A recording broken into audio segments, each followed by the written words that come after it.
दोनों फेंके रंग भर पिचकारी नास देलै सखी नया साड़ी।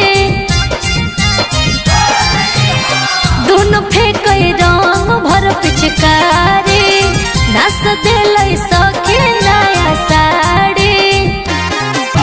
खुशी के दुखी कर देलै सखी धोरा है दोनों लपक के।